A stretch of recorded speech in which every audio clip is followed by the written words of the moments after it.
Redditors who rage quit a job without thinking, what was the last straw?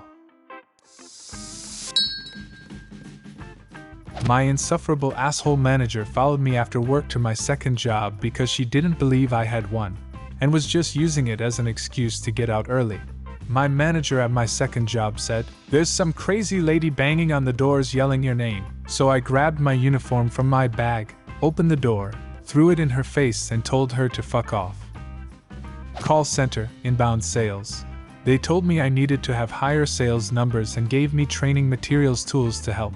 It suggested that if the customer wanted only one service we offered, that I add on other services after the call had ended and hoped the customer didn't notice.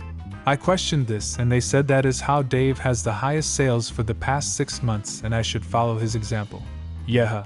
No. It was a Wednesday. I got a call from my mom when I was at work to tell me that my dad took a turn for the worse and maybe had a day or two left to live. I immediately went to the company owner, small business, and told her the situation and I really needed to leave right away since he lived a few hundred miles away. She told me she understood, but since I was working on some important projects, I should just come in on Saturday since he should be dead by then. I said okay, turned around, walked to my desk, deleted all my personal files from the computer, left my badge and keys on my keyboard, and walked out. Dad passed on Friday, and I turned off my phone that night until the following Wednesday or Thursday while I spent time with my family. I already hated the job and the owner for other reasons and found a new job a few weeks later, so I can't say I regret anything. So, the building my job was in closed down at 9 p.m. Everybody except security had to get out so they could shut everything down. One of my supervisors, I had 8 of them, yes it was like office space, kept scheduling me until 9:30 p.m. I repeatedly brought this up at the end of the night, and was always told, "No, that's just a mistake, you need to leave." Fast forward 3 months. I get called into a disciplinary meeting. The reason? I kept leaving early. I had like 8 attendance points from leaving early, because one of my idiot bosses, who worked in the same building and definitely should have known when it closes, couldn't figure out how to schedule. I explained my side, which is pretty fucking obvious, and they say they'll hold off on any disciplinary action while they look into it. A couple days later they told me they weren't going to remove those attendance points. I told them to shove it up their ass, walked out, and went to a concert with some of my, now former, coworkers. Director of a preschool I worked at pulled me into her office and literally foaming at the mouth told me I had no business going to my higher up to report suspected child abuse. Walked out, never looked back. If I'm not mistaken, the preschool is now shut down. My mom did the same thing. Working at a preschool in the South Bronx in the 80s, she had a little girl who would cry every time she sat down. So my mom brought her into the bathroom and asked her what was wrong. This girl had burns on her, but because her dad had sat her on a hot stove to punish her. My mom went straight to administration where she was told they were aware of the problem and had been working with him on parenting classes since he was a single dad. This guy was already taking parenting classes and sat his -5-year-old daughter on a hot stove to punish her.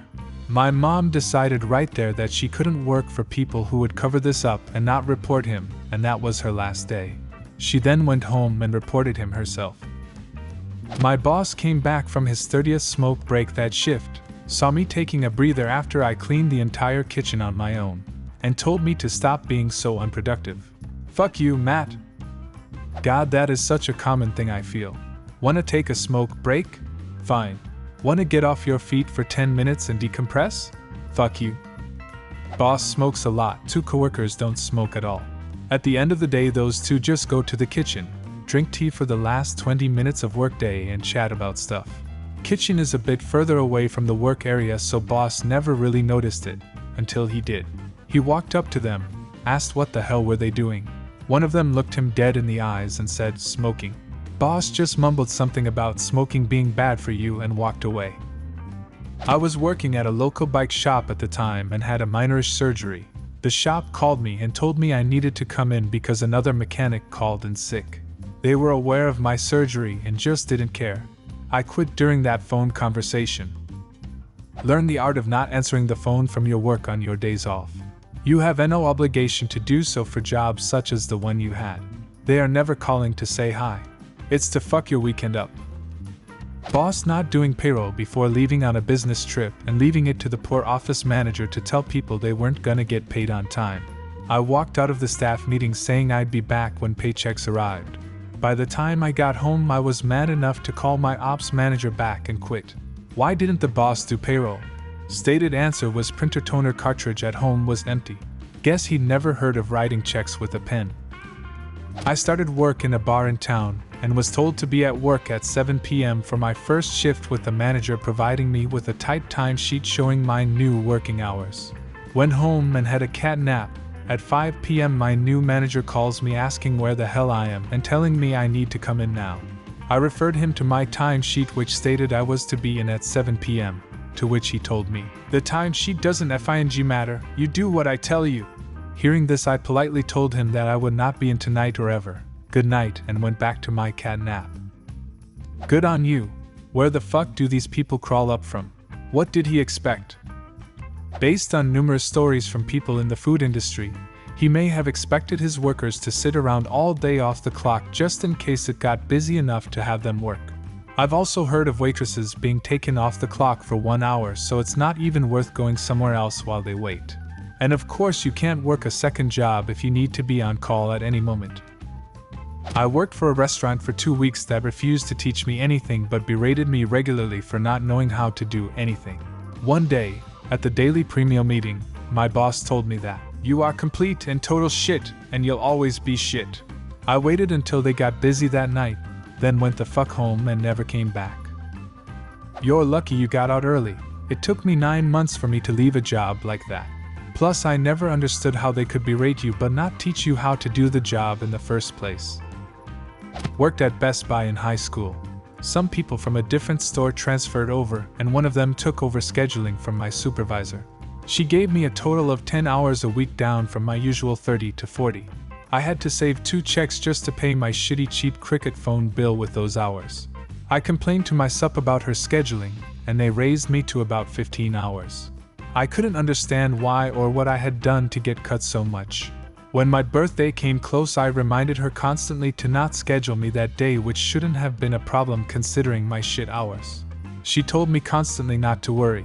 Schedule comes out, and that's the one day I'm scheduled a full 8 hours. I tried to contact her, and they tell me she's on vacation and I can't change my schedule. I called to quit that same day. Then later I find out that the manager who I called when I quit had been snuggling money from the store at the moment I called her, and was leaving the city. She never told anyone I called to quit. I had something similar happen when I transferred from one GameStop to another. It had been approved by corporate 8 months in advance. They demoted me from third key to cashier, despite saying I'd transfer into the same position, and I went from 30+ hours a week to 1 3 or 4 hour shift. I talked to the manager to see what was up, and he called me an entitled punk and told me I'd take what I was given. I just sort of left. 6 years later, I'm managing a gas station, and he applies for work. My boss hired him, and he's still a cashier at the gas station 4 years after that. Apparently he had gone to jail for selling pills, but right after I quit. I wasn't rude to him though, because killing people with kindness is more my style. IT manager here, was working for a company that didn't consider us a real department. Lots of things leading up to this, but the last straw was an announcement that a satellite office was being shut down, and any employees that could would relocate to our office. We, the IT department, found out about this at the same time as the rest of the company, months after the decision had been made. Nobody told us anything, and this would involve obscene amounts of extra travel, hours, and stress as we accommodate the moves, the infrastructure, and everything else involved with such a move. I left in the middle of the announcement. Follow-up, my boss, CFO, threatens me to fire me if I don't do the work. LOL. Can't fire someone who's already quit, taps Temple. Then the CEO calls me and asks me back to negotiate. I agreed to come back for 6 months if I get a 25% raise for myself and my entire team. After 6 months, I left and they laid off everyone else. I was a truck unloader at Walmart. We unloaded freight into skids sorted by department. There were 3 of us who were new, doing the best we can, trying to memorize where the department skids are and hauling ass as fast as we could. The store manager came to check in on us and said we weren't going fast enough. To speed us up, he pushed everything that was on rollers onto the floor. I walked over and gave him my badge and knife and left. After working 37 years, I requested a leave from work to care for my partner who was dying of cancer.